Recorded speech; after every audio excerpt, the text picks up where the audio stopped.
Assalamualaikum everyone, welcome back to my channel. This is Tabita and you are watching Learn with Tabita where we make learning simple and clear. तो भाई आज हम लोग study करने जा रहे हैं स्टेट्स ऑफ मैटर को, जिसके अंदर हम लोग स्टेट्स के बारे में थोड़ा सा सिंपल सा इंट्रोडक्शन हम पढ़ेंगे कि जो स्टेट्स होती हैं मैटर की, सॉलिड, लिक्विड और गैस, उनको उनकी क्या प्रॉपर्टीज़ होती हैं, उनको कैसे हम क्लासिफ़ाई कर सकते हैं और कुछ हम हर स्टेट ऑफ मैटर की एग्ज़ाम्पल्स जो हैं, जो कि हमारी सराउंडिंग में है, हमारी एनवायरनमेंट में है, उसको स्टडी करेंगे। ठीक है जी? सबसे पहले हम मैटर को डिफाइन कर लेते हैं। मैटर क्या होता है? Matter is anything that has mass and that takes up space. कोई भी ऐसी चीज जिसका वजन है और जो कि स्पेस घेर रही है, उसको हम मैटर कहते हैं। Everything around us made up of matter. कोई भी आपके सामने जो भी आप आंखों से कोई चीज देख रहे होंगे, वो मैटर है। फॉर एग्जाम्पल, जो बुक जिससे आप पढ़ रहे हैं, जो एयर आप ब्रीथ कर रहे हैं, जो पानी आप पी रहे हैं, जिस चेयर पे आप बैठ रहे हैं, वो सारी क्या है? मैटर है। ठीक है। यहाँ पे एग्जांपल में आप लोग देखें, जो कप है वो सॉलिड है, उसके पार्टिकल्स किस तरह से अरेंज है वो भी चेक कर लें। इसके अलावा वाटर है, वाटर के पार्टिकल्स देखिए किस तरह से अरेंज है, और इसके बाद जो बैलून में गैस है उसके पार्टिकल्स देखिए किस तरह से वो अरेंज्ड हैं। सॉलिड की क्या प्रॉपर्टी है? सॉलिड की प्रॉपर्टी ये है, 2 मेन प्रॉपर्टीज़ हैं कि उसकी डेफिनिट शेप होती है और डेफिनिट वॉल्यूम होता है, और उसके पार्टिकल्स किस तरह होते हैं? उसके पार्टिकल्स जो हैं टाइटली पैक्ड होते हैं और वो फ्रीली मूव नहीं कर सकते हैं।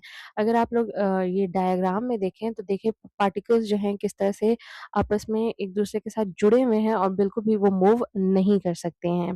ठीक है? एग्ज़ाम्पल्स क्या है हमारे पास सॉलिड की? हमारे पास रॉक है, बुक है, लैपटॉप है, these are all the examples of solid. इसके बाद हम लिक्विड की प्रॉपर्टी देख लेते हैं। लिक्विड की प्रॉपर्टी हमारे पास ये है कि उसकी कोई डेफ़िनेट शेप नहीं होती है, वो जिस कंटेनर में जाता है वो उसकी शेप ले लेता है। लेकिन हाँ, उसका डेफ़िनेट वॉल्यूम ज़रूर होता है, और पार्टिकल्स क्या होते हैं? पार्टिकल्स क्लोज़ ज़रूर होते हैं, लेकिन वो एक-दूसरे के ऊपर, एक-दूसरे के इर्द-गिर्द मूव कर सकते हैं। ठीक है जी? एग्ज़ाम्पल्स हमारे पास क्या है? आपका जो परफ्यूम आप यूज़ करते हैं उसको कोलोन भी कहा जाता है, ठीक है? वाटर जो आप पीते हैं और कुकिंग ऑयल जिसमें आप खाना बनाते हैं, these are all examples of liquid. ठीक है? गैस की क्या प्रॉपर्टी होती है? गैस की प्रॉपर्टी हमारे पास ये होती है कि उसका कोई डेफ़िनेट शेप नहीं होता है, ठीक है? और डेफ़िनेट वॉल्यूम भी नहीं होता है। सॉलिड में तो ये था ना कि डेफ़िनेट शेप और डेफ़िनेट वॉल्यूम होता है। लिक्विड के अंदर ये था कि डेफ़िनेट शेप नहीं होती लेकिन डेफ़िनेट वॉल्यूम होता है। गैस के अंदर ना ही डेफ़िनेट शेप है और ना ही डेफ़िनेट वॉल्यूम है। और पार्टिकल्स की अरेंजमेंट किस तरह से है? पार्टिकल्स जो है फार अपार्ट हैं, मतलब बहुत ज़्यादा एक-दूसरे से दूर हैं, जैसे कि आप लोग इसके डायग्राम में देख रहे हैं, and they can move freely. वो जहाँ चाहते हैं वहाँ पे जा सकते हैं। एग्ज़ाम्पल्स हमारे पास क्या हैं गैस की? जो पानी उबलता है, एवापोरेट होता है, that's the example of gas. Helium gas जो होती है, जो बैलून्स के अंदर भरी जाती है, वो भी गैस की एग्ज़ाम्पल है, और जो एयर हम ब्रीथ करते हैं, हमारे इर्द-गिर्द है, उसको वो भी किसकी एग्ज़ाम्पल है? गैस की एग्ज़ाम्पल है।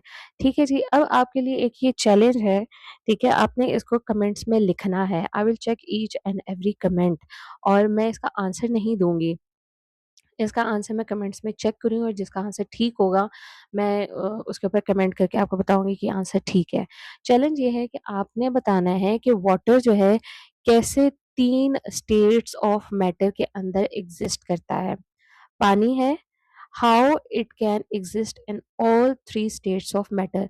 अगर वो सॉलिड में है तो सॉलिड में क्या उसकी स्टेट होगी, अगर वो लिक्विड में है तो क्या स्टेट होगी, और अगर गैस में है तो क्या स्टेट होगी। भई अब मैंने आपको बहुत बड़ी जो है ना हिंट दे दी है, तो you have to write your answers in the comment below. और अगर आपको वीडियो अच्छी लगी हो तो don't forget to like, comment, share and subscribe to my channel. Do subscribe to my channel and do comment your answers, ताकि मुझे समझ आ जाए कि आज जो हमने इंट्रोडक्शन पढ़ा है सॉलिड, लिक्विड और गैस का, वो आपको अच्छे से समझ आ गया है, and it will help me to reevaluate my lesson also. जितना आप कमेंट करेंगे, जितना आप मुझे कमेंट्स में बताएँगे कि आपको समझ आई है या नहीं आई है, उतना जो है मेरा लेसन और ज़्यादा इम्प्रूव होगा। ठीक है जी? So, do subscribe to my channel and do comment your answers below. I will check each and every answers in the comment.